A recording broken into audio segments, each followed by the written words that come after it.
بسم اللہ الرحمن الرحیم۔ رب یسر ولا تعسر وتمم بالخیر۔ آج ہم قابیل اور حابیل کے واقعے کا ذکر کریں گے۔ اللہ تعالیٰ کا فرمان ہے، اور اے محمد صلی اللہ علیہ وآلہ وسلم ان کو آدم علیہ السلام کے دو بیٹوں حابیل اور قابیل کے حالات جو بالکل سچے ہیں پڑھ کر سنا دو کہ جب ان دونوں نے خدا کی راہ میں قربانی پیش کی تو ایک کی قربانی تو قبول ہو گئی اور دوسرے کی قبول نہ ہوئی۔ تب قابیل حابیل سے کہنے لگا کہ میں تجھے قتل کر دوں گا۔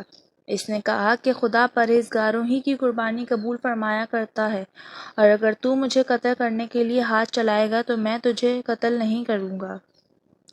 مجھے تو اللہ رب العالمین سے ڈر لگتا ہے، میں چاہتا ہوں کہ تو میرے گناہ میں ماخوذ ہو اور اپنے گناہ میں بھی، پھر تو زمرہ اہل دوزخ میں داخل ہو، اور ظالموں کی یہی سزا ہے۔ مگر اس کے نفس نے اس کو بھائی کے قتل ہی کی ترغیب دی تو اس نے اسے قتل کر دیا اور خسارہ اٹھانے والوں میں سے ہو گیا۔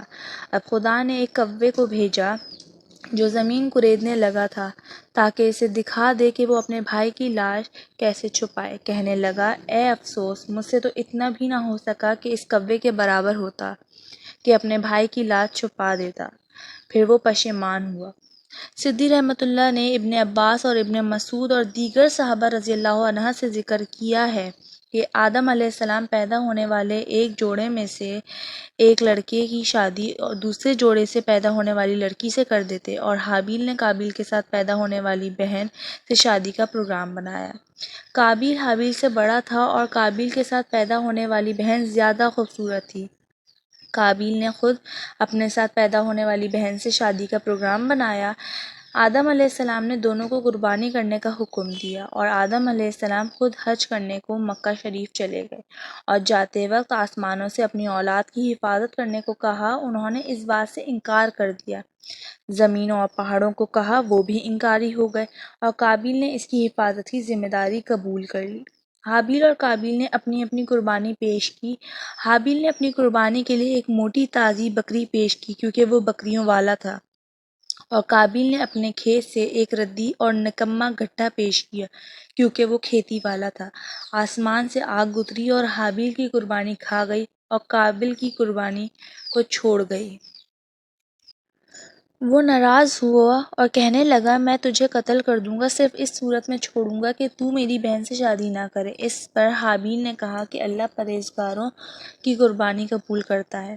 حضرت عبداللہ بن عباس رضی اللہ عنہ سے کئی طریقوں سے مروی ہے، اور حضرت عبداللہ بن عمرو رضی اللہ سے بھی مروی ہے کہ اللہ کی قسم، آدم علیہ السلام کا مقتول بیٹا حابیل زیادہ طاقتور تھا، لیکن وہ گناہ سے دور رہنا چاہتا تھا، اس لیے اس نے اپنا ہاتھ اپنے بھائی پر نہ اٹھایا۔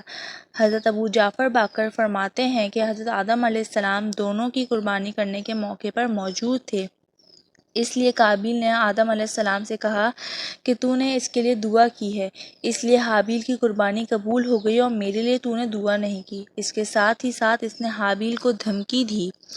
ایک رات حابیل نے بکریاں چرانے میں زیادہ دیر کر دی۔ آدم علیہ السلام نے قابیل کو بھیجا کہ وہ حابیل کے لیٹ ہونے کے متعلق معلوم کرے۔ قابیل گیا، حابیل سے ملاقات ہو گئی۔ قابیل نے کہا کہ تیری قربانی قبول ہو گئی اور میری قربانی نہیں ہوئی۔ حابیل نے جواب دیا کہ اللہ تعالیٰ پرہیزگاروں سے قبول کرتا ہے۔ قابیل کو غصہ آیا اور اس نے تیز دھار لوہے سے حابیل کو قتل کر دیا، اور یہ بھی کہا گیا ہے کہ اس نے حابیل کے سر پر پتھر مار کر اس کا سر کچل دیا جبکہ وہ سویا ہوا تھا۔ ایک قول یہ بھی ہے کہ اس نے گلا دبا کر اور منہ سے درندوں کی طرح کاٹ کر اس کو قتل کر دیا۔ اللہ تعالیٰ سورہ المائدہ میں فرماتا ہے کہ قابیل کے ڈانٹنے پر حابیل نے کہا، اگر تو مجھے قتل کرنے کے لیے مجھ پر ہاتھ چلائے گا تو میں تجھ کو قتل کرنے کے لیے تیرے اوپر ہاتھ نہیں چلاؤں گا، مجھے اللہ رب العالمین سے ڈر لگتا ہے۔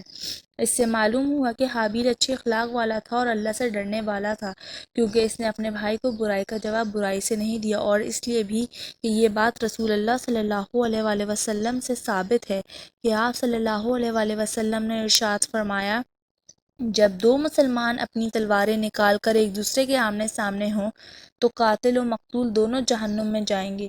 صحابہ رضی اللہ عنہ نے عرض کیا، یا رسول اللہ، قاتل کا آگ میں جانا تو سمجھ میں آتا ہے، لیکن مقتول کا کیا حال ہے؟ وہ کس وجہ سے جہنم میں جائے گا؟ تو سرور کائنات صلی اللہ علیہ وآلہ وسلم نے فرمایا، کیونکہ وہ بھی اپنے بھائی کے قتل کے ارادے سے آیا تھا۔ اللہ تعالیٰ سورہ المائدہ میں فرماتے ہیں جو حابیل کا قول نقل کیا گیا ہے، میں چاہتا ہوں کہ تو میرے گناہ میں پکڑا جا اور اپنے گناہ میں بھی پھر جہنم والوں میں سے ہو جا، اور ظالموں کی یہی سزا ہے۔